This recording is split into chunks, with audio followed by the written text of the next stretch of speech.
നാഗർകോവിലിൻ്റെ തിരക്കുകളിൽ നിന്നു മാറി പശ്ചിമഘട്ടത്തിൻ്റെ തണലിൽ ഉറങ്ങിക്കിടക്കുന്ന ഒരു സുന്ദര ഗ്രാമം, അതാണ് താഴക്കുടി. കന്യാകുമാരി ജില്ലയിലെ നെല്ലറകളിൽ ഒന്ന്.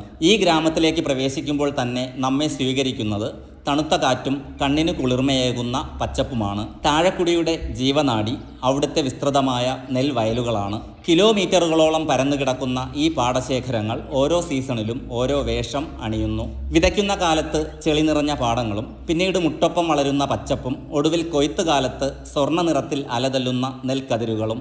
ഈ വയലുകൾക്കിടയിലൂടെയുള്ള നടത്തം ഏതൊരു സഞ്ചാരിക്കും ഒരു ധ്യാനം പോലെയാണ്. ഈ പച്ചപ്പിന് പിന്നിലെ രഹസ്യം ഇവിടുത്തെ സമൃദ്ധമായ ജലസേചന രീതികളാണ്. പഴയാർ നദിയിൽ നിന്നുള്ള കനാലുകൾ ഗ്രാമത്തിൻ്റെ മുക്കിലും മൂലയിലും വെള്ളമെത്തിക്കുന്നു.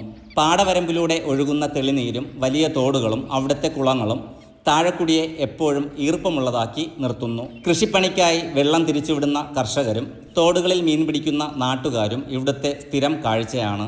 ജലവും മണ്ണും തമ്മിലുള്ള ആത്മബന്ധം ഇവിടെ നേരിട്ട് കാണാം.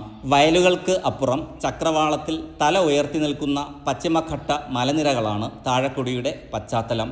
മിക്കപ്പോഴും മഞ്ഞു പുതച്ചു നിൽക്കുന്ന ഈ മലകൾ ഗ്രാമത്തിന് ഒരു പ്രത്യേക ഗാംഭീര്യം നൽകുന്നു. വൈകുന്നേരങ്ങളിൽ ഈ മലനിരകൾക്ക് മുകളിൽ സൂര്യൻ അസ്തമിക്കുമ്പോൾ പാടങ്ങളിൽ വീഴുന്ന നിഴലുകൾക്ക് വിവരിക്കാനാവാത്ത ഭംഗിയാണ്. യന്ത്രവൽക്കരിക്കപ്പെട്ട ലോകത്ത് മണ്ണും മനുഷ്യനും പ്രകൃതിയും ഒരേ താളത്തിൽ നീങ്ങുന്ന ഒരിടം, അതാണ് താഴക്കുടി. നിങ്ങൾ ഒരു പ്രകൃതി സ്നേഹിയാണെങ്കിൽ, ഗ്രാമീണ വിശുദ്ധി തേടുന്നവരാണെങ്കിൽ താഴക്കുടി നിങ്ങളുടെ ഹൃദയം കവരും എന്നത് തീർച്ചയാണ്.